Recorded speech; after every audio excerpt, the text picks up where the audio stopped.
Every legacy is different, but every legacy can be great.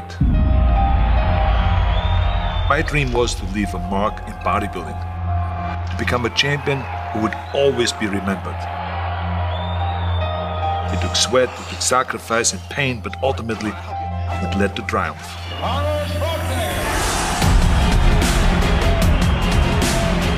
Your dream may be different, but I can show you the blueprint to a physique that you never thought was possible. I'm Arnold Schwarzenegger, and I created my legacy.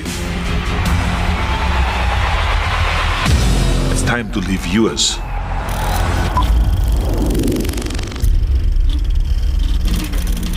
The biggest name in competitive bodybuilding is Arnold Schwarzenegger, the current and defending champion of Mr. Olympia. 28 years old, 6'2", 240 pounds. Arnold has held the title for the past 5 consecutive years, in addition to being Mr. Universe 5 times. The most important thing is that you have a vision, that you have a goal. To have that vision that I want to be the greatest bodybuilder of all time, you have to have a goal. Now, it doesn't have to be that specific goal, but it has to have some goal. This is why I always recommend to people, sit down, take your time, and start thinking about why do you want to work out? And then it can't be as crazy as it is. It could be, I want to impress girls. If that's your goal, so be it, but it motivates you. It could be that you're emulating a certain, bodybuilder. Have those pictures put all over the wall like I did when I was a kid, so that every day when I go to sleep, every day when I wake up, I look at those pictures and they motivate me. You need that motivation, and then therefore you have this kind of imprint in front of you all the time, and you know exactly what you're chasing. This is why I always smiled when I was in the gym. People always came up to me and says, why are you smiling? You're working out 5 hours a day. You're doing the same as the other guys, but the other guys have a sour face. They're pissed off that they have to do another rep or another set or something. I looked forward to. Why? Because I knew that every rep that I did and every set that I did and more weights that I lifted, I get one step closer to turning that vision into reality. It's getting closer and closer. Incredible satisfaction. I remember that when I weighed 245 pounds, and Bob Rafelson, the director of Stay Hungry, said to me that I'm interested in having you in a movie. And then he said, but I don't want you to weigh more than 210 pounds. So I said to him, well, it's funny you come to me and you want me to be in a movie, but I'm weighing 245, 246. But he demanded that. And he says, look, it's very simple. On the day we start shooting, he says, I'm going to put you on a scale. And if you don't make the 210, you're out. I worked on it. I started visualizing myself very clearly as a lean athlete, because that's the only way I could lose that weight and all of a sudden get interested in running more. Because up until that point, I ran like 3 miles after training or before training or whatever. But now all of a sudden it was 5 miles, 6 miles, 7 miles, 8 miles in order to lose the weight. And I did everything with high reps. And I was watching my diet, what I eat and all those kind of things. And the day before, with Bob Rafelson, he says, let's step on the scale. And I stepped on the scale and I weighed 209. So it just shows to you what is possible if you visualize exactly what you want to look like. So it can go one way, which is that you can lose weight and get trim and get slim and everything, get the abs out and all this, or you go the other way and you gain weight because you see yourself big and you see yourself as a winner of a Mr. Olympia or something like that. I knew all along that it doesn't matter if I go down to 200 or to 160 pounds. Because if I make my mind up, it doesn't matter how much weight it is. This is definitely the hardest part for people, is to stay on a diet. But do you believe it may be that the part of the reason why they can't stay on their diet is because their vision isn't in check or their why isn't right? I mean, because that all ties together. You said it didn't matter to you because you were eating what you needed to eat for your goal. But how do we tell them to kind of have that same mindset as it? So how can we help them be better when they're watching this and they're saying, as soon as I'm going to download the blueprint and I'm going to change and I'm going to transform myself? Well, to me, is what are you more hungry for? Am I more hungry to be Mr. Olympia? Or am I more hungry to eat like everyone else out there and therefore look like everyone else? You know, to me, I was more hungry to win Mr. Olympia, and I was more hungry and more interested, more excited about the fact of becoming a champion and being ripped on stage and being cut and winning the trophy and all those kind of things, because I knew that if I would just, you know, have a temporary joy here and eat and cheat, I'm most likely not gonna make it. That someone else is gonna walk right by me and someone else is going to grab that title. Because many times these competitions were very, very close. And I remember especially in 1980 where it was just 2 points. And you know, any mistake could have cost me the title. So this is not a mistake that I want to make. I want to be responsible, that I do everything that I can to be a winner. Yeah, it's just coming. Fingers right across there. Yeah.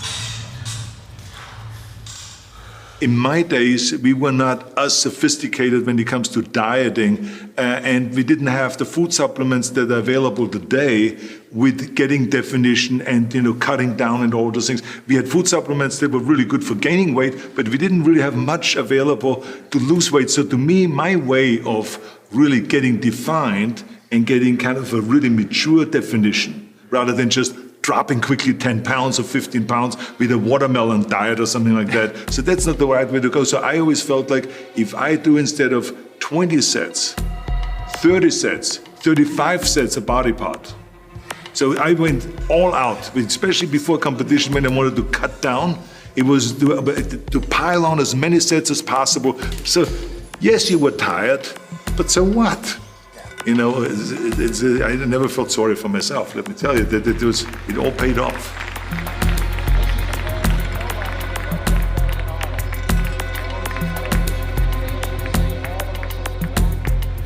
Well, for me, the most important thing always to have a deadline. When I, for instance, had a competition, and let's say the competition was in the middle of September, and it was now beginning of summer, so there was no more time to screw around. So there was the time now to get going on a diet, to get going with the training, to not slack off at all, because there was a deadline there. The day of the competition, I had to be in the best shape possible. It was very important to pick that time and to say, this is when I have to be in top shape, and then to work towards that. But it's not just with the competition. It could also be that you say to yourself, the summer starts in June.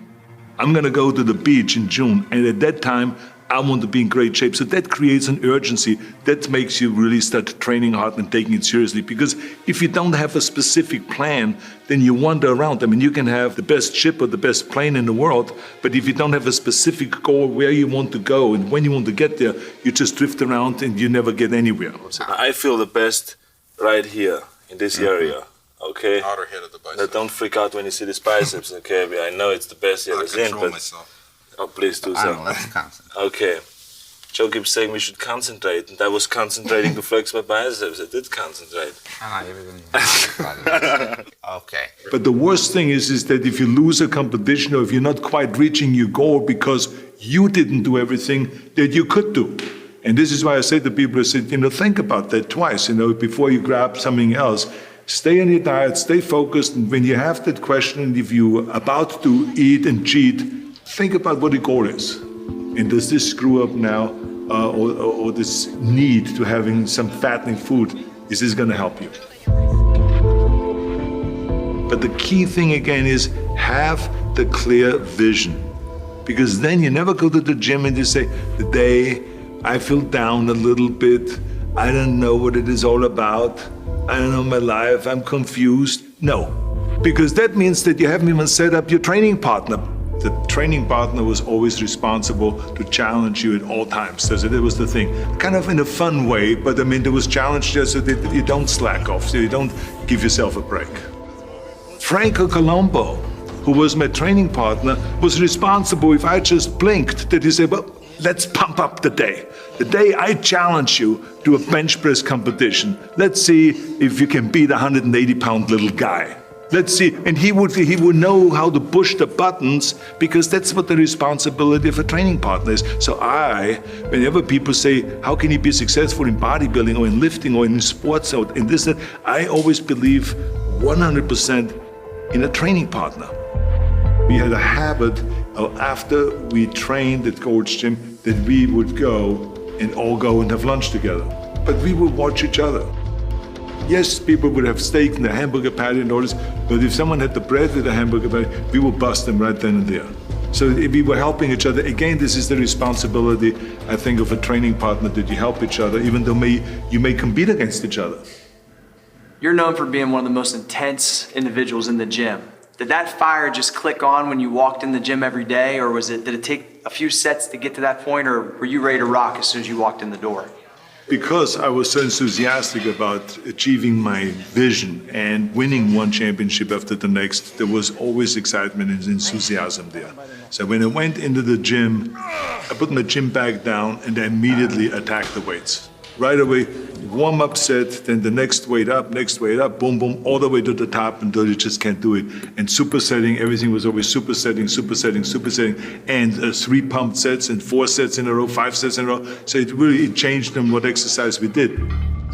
One of the things that you made popular was the supersets and tri-setting, and surprisingly enough, there's a lot of kids in the gym nowadays that don't even do those things. So what makes the difference in the workout when you add those variables? I mean, it makes the pump completely different, correct? Well, it makes the pump completely different, but it also the muscle responds differently if you do a pushing exercise and a pulling exercise. Let's say, for instance, with bench press and with chin-ups. So it worked much better when we did a set of bench press, and immediately after that went to the chin-up bar and did a set of chin-ups. You get more definition and muscle separation by doing that. So it really worked well. And sometimes we even not just did a superset, but we did 3-4 sets. Because remember, the body doesn't really respond to the same thing over and over. Right? You got to always give it the extra punch. So I think supersets and triple sets and quadruple sets and all of those kind of things create that kind of extra fire in the muscle. Talk about when somebody's training, what should they be thinking about when they're working that muscle, how they should be squeezing, and should they be paying more attention than they probably are? I think the biggest mistake is that you go to the gym and you go through the motion, but you don't really have your mind inside the muscle. So when you do a bicep curl, I can't just stand there like this. Yeah, you can. I've seen the guys training with me also 4 hours a day, 5 hours a day. But they look like shit. And why did they look like shit? Is because they didn't concentrate. They did the same exercise, but they stood like this and then they looked sideways, kind of like they were bored, because they didn't even know why they were training, that they were not inside the bicep. I tell you, you got to be inside the muscle. So this is the difference. So this is why when I see guys texting, they're not serious. This is Mickey Mouse stuff, you know? You train or you don't. You know, it's like in Germany we say, wenn schon, denn schon. If you do something, then do it. Go all out. You don't think it has anything to do with the mind? Because I think if my mind is right and if I can meditate myself into a real good pump, I get it. And if my mind is flowing away somewhere else and, you know, on some other subject, then I just don't get a pump. Everyone has a problem with time. But the day has 24 hours and we sleep 6. Now, I know there's some out there that say, whoa, I need 8. Well, I say just sleep a little faster. Because the bottom line is we have 24 hours are available, 6 hours of sleep, so you have 18 hours now available to your work, your family, your hobbies, and also to learn something new. Or you say, I'm gonna go and reshape my body. So you're gonna go and take this hour out of your schedule and say, I'm gonna train an hour every day.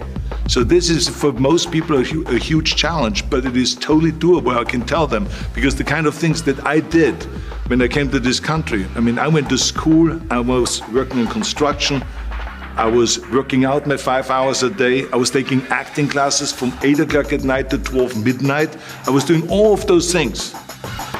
I wanted to make sure that I don't waste 1 single hour.